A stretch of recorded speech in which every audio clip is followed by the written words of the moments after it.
ইউক্রেনে নিজেদের বিজয় নিশ্চিত না করা পর্যন্ত হাল ছাড়তে নারাজ রাশিয়ার প্রেসিডেন্ট ভ্লাদিমির পুতিন। এরই ধারাবাহিকতায় ইউক্রেনের একের পর এক এলাকার দখল নিয়ে বিজয় নিশান উড়াচ্ছে মস্কো।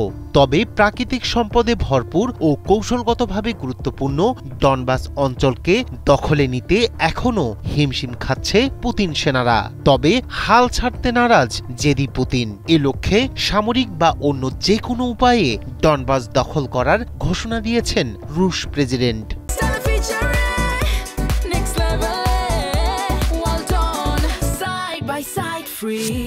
ইতোমধ্যে এ দাবিকে সরাসরি প্রত্যাখ্যান করে চ্যালেঞ্জ ছুড়েছে কিয়েভ। এই পরিস্থিতিতে বিশেষজ্ঞরা সতর্ক করে বলেছেন, ডনবাস হারালে তা ইউক্রেনের জন্য বয়ে আনতে পারে বিধ্বংসী পরিণতি।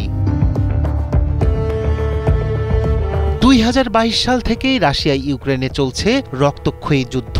রুশ সেনারা একের পর এক অঞ্চলের দখল নিলেও এখনো অধরা ডনবাস সহ গুরুত্বপূর্ণ বেশ কিছু ইউক্রেনীয় ভূমি। তবে অঞ্চলটির দখল পেতে মরিয়া রাশিয়ার প্রেসিডেন্ট ভ্লাদিমির পুতিন বলেছেন, ইউক্রেনীয় সেনারা সরে না গেলে সামরিক শক্তি ব্যবহার করে পুরো ডনবাস অঞ্চল দখল করবে রাশিয়া।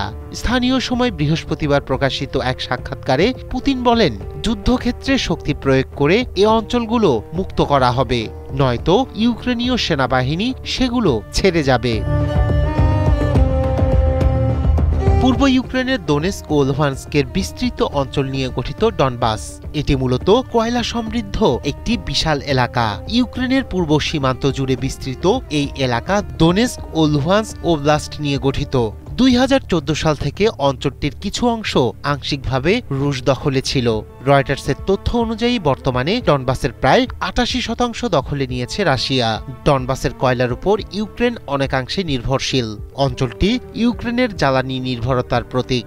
অর্থনৈতিক গুরুত্ব ছাড়াও যুদ্ধক্ষেত্রে ডনবাসকে একটি দুর্গ বলয় হিসেবে মনে করেন বিশ্লেষকরা। সেন্টার ফর ইউরোপিয়ান পলিসি অ্যানালাইসিসের ফেলো এলিনা বেকোতোভা জানান, ডনবাসে স্থাপন করা হয়েছে বহুস্তরীয় প্রতিরক্ষা ব্যবস্থা। বছরের পর বছর ধরে এখানে গড়ে তোলা হয়েছে বাংকার, এন্টি ট্যাঙ্ক খাদ, মাইনফিল্ড ও শিল্প এলাকা। তার মতে ইউক্রেন এই প্রতিরক্ষা লাইন হারালে মাত্র 80 কিলোমিটার পশ্চিমে এগিয়ে গেলেই সমতল ভূমি পাবে রুশ বাহিনী। ফলে ভবিষ্যতে সহজেই ইউক্রেনের খার্কিভ, পোলতাভা ও দিনিপ্রোর দিকে অগ্রসর হতে পারবে পুতিন সেনারা। ডনবাসের নিয়ন্ত্রণ তাই শুধু একটি ভূখণ্ডের লড়াই নয়, বরং ইউক্রেনের ভবিষ্যৎ নিরাপত্তা ও স্বাধীনতার জন্য এটি একটি নির্ণায়ক যুদ্ধক্ষেত্র বলে মনে করছেন অনেকেই। তবে পুতিনের এই হুঙ্কারকে মোকাবিলা করার ঘোষণা দিয়েছে ইউক্রেন। জেলেনস্কি স্পষ্টভাবে জানিয়েছেন, রাশিয়াকে নিজের ভূখণ্ড উপহার দিতে প্রস্তুত নয় কিয়েভ। রায়হান কবি শুভ্র, 71।